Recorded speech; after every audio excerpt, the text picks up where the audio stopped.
little thing. Was he spitting? Was that saliva? You made a career out of flopping. The shark never stopped swimming. All its life. What does that got to do with my Well, I mean, spit? this you say for the first 3 years. This is all its life. It never stopped swimming. But this bird is in the air. This shark is in the water. Johnny Carson. For 30 years, he was the undisputed king of late night. He was the charming, witty host who welcomed America into its living room every single evening. A television institution, a comfortable presence in a turbulent world. He was the man who could make even the most nervous star feel completely at ease on his famous couch. Millions trusted him, laughed with him, and felt like they knew him. But behind that famous grin was a man of immense power, a man who didn't suffer fools, didn't tolerate disrespect, and never, ever forgot when he felt he'd been crossed.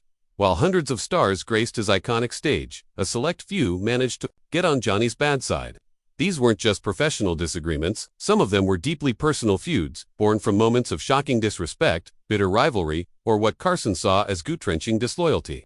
His grudges could last for years, enforced with the quiet, absolute power that only the king of late night could wield. So, from an on-air confrontation that became TV legend to a heartbreaking betrayal that shattered a friendship.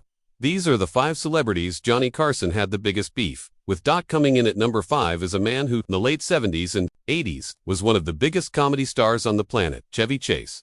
Fresh off his star-making run on Saturday Night Live, Chase was a force of nature. His deadpan delivery and signature brand of arrogant charm made him a household name. He was the first breakout star from SNL, and his leap to movies like Caddyshack cemented his status as a box office powerhouse.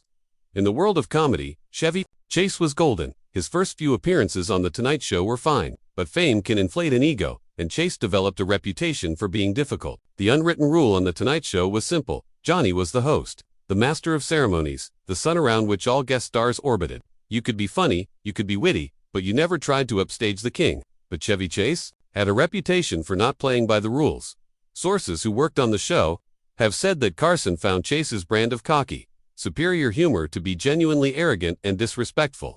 While there may not have been a single explosive confrontation, as legend sometimes suggests, Carson was a man who prized respect above all else. He wasn't a fan of guests who acted like they were bigger than his show. Carson had built his empire on a foundation of class and mutual respect, and he was the one who decided who got the coveted invitation to the couch. The result wasn't a dramatic, public blacklisting, but something quieter and more telling. After the 70s, Chevy Chase was conspicuously absent from the Tonight Show couch. The phone calls from his agents simply weren't a priority anymore. Years later, when Chase launched his own ill-fated late-night show in 1993, he admitted he hadn't received any advice from the king of late night. There were no calls, no letters, just a profound silence. Carson didn't need to announce a ban. He just made a choice. He had crossed the one man in Hollywood you didn't cross and learned a hard lesson about the difference between confidence and arrogance. At number 4 is a man who, unlike others on this list, was a dear friend of Johnny Carson's, the legendary insult comic Don Rickles. For decades, Rickles was one of the most beloved guests on The Tonight Show. Their on-air chemistry was magic. Carson was the perfect, cool, unflappable straight man for Rickles' machine gun-style insults. Johnny would pretend to be annoyed, roll his eyes, and then break into helpless laughter with the rest of America. Off camera, they were genuinely close. But even the strongest friendships have their limits.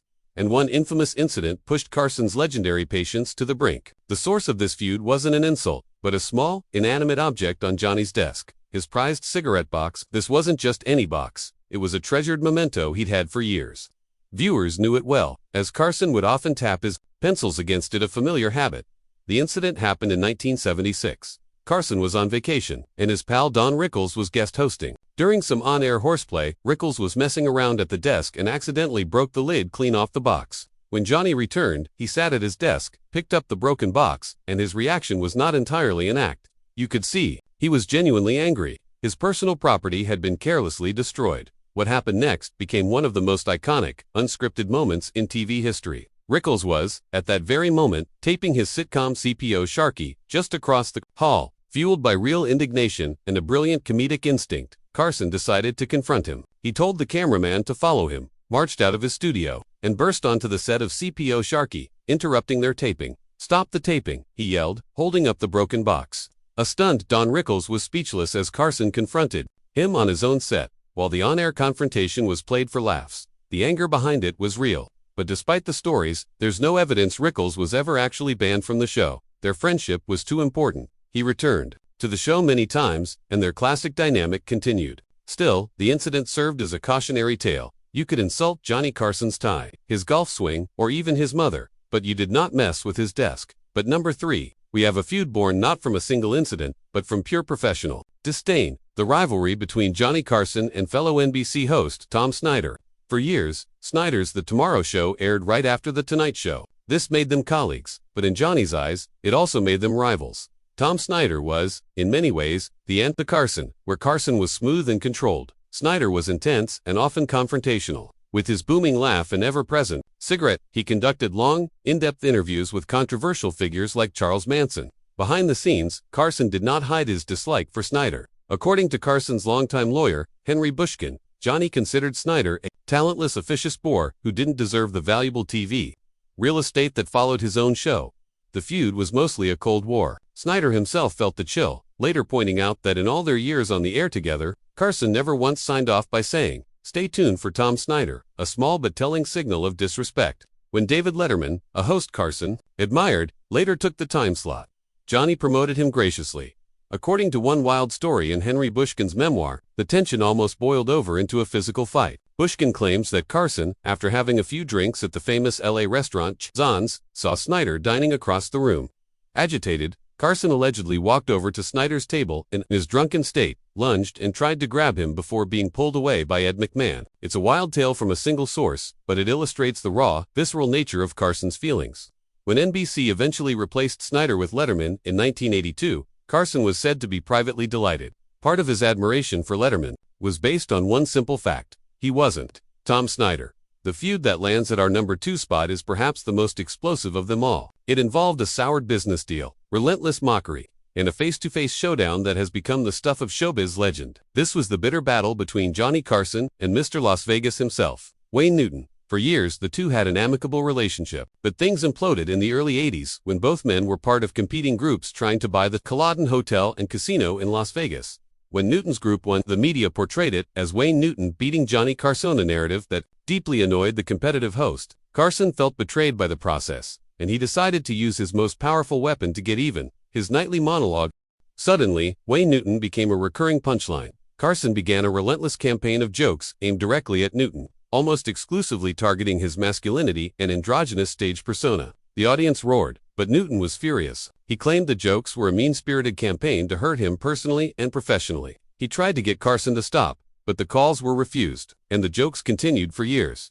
Finally, Newton decided he'd had enough. He flew to Burbank, walked into the NBC studios, and went straight to Carson's office. According to Newton's own account of the story, he walked in, asked Carson's producer to leave, and confronted the host directly. "I proceeded to tell him what my plans were for him if I ever heard him say my name again," Newton recounted, saying he told Carson he'd clean up the office with his butt. Newton insists he told Carson to straighten up, or he would straighten him out, and just like that, it worked.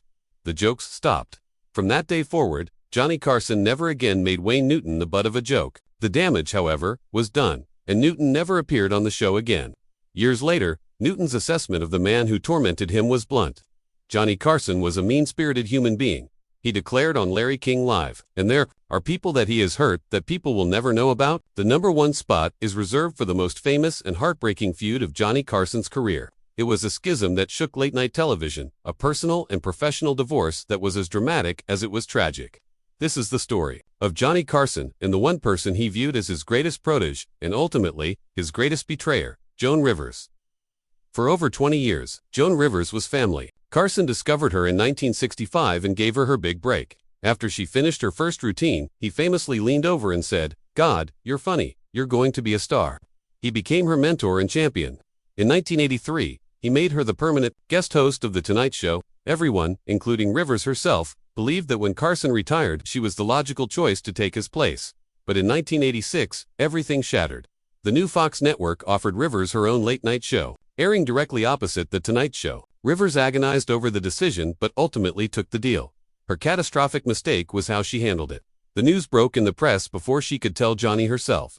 Carson, a man who prized loyalty above all else, found out that his protege was launching a rival show from a reporter. He was blindsided and devastated. To him, this wasn't a business move. It was a profound personal betrayal. The fallout was swift and brutal. Rivers claimed she called Johnny to explain, but he hung up on her, and he never spoke to me again. She would recount, the pain still evident decades later. The ban was immediate and total. Joan Rivers was erased from The Tonight Show. Her name was never mentioned. The ban was so absolute that it persisted even after Carson retired. Jay Leno, out of respect for Johnny, continued. Rivers wouldn't appear on The Tonight Show again until 2014, when Jimmy Fallon invited her back, just months before her death. The consequences for Rivers were catastrophic. Her Fox show was canceled within a year, and in the midst of the professional turmoil, her husband, Edgar, died by suicide. In her darkest hour, she heard nothing from the man who had once been her greatest supporter. For Johnny Carson, loyalty was everything, and in his eyes, Joan Rivers had committed the ultimate sin. He carried that grudge, in total silence, to his grave. And that's our list of 5 stars who found themselves on the wrong side of the king of late night. From on-set arrogance to a heartbreaking betrayal, these stories show a side of Johnny Carson that was rarely seen on camera. Which one of these feuds surprised you the most? Let us know in the comments below. And if you enjoyed this look behind the curtain, don't forget to like, subscribe, and hit that notification bell for more stories about Hollywood's biggest legends. For 30 years, Johnny Carson was the gold standard of television, charming, professional, and powerful. But as these stories reveal, beneath the polished exterior was a complex man who demanded loyalty and respect. The same person who could make a career with a single nod of approval could also ice someone out for good. He was the king of late night, and in his kingdom, crossing him meant facing a cold shoulder that could last a lifetime. Thanks for watching.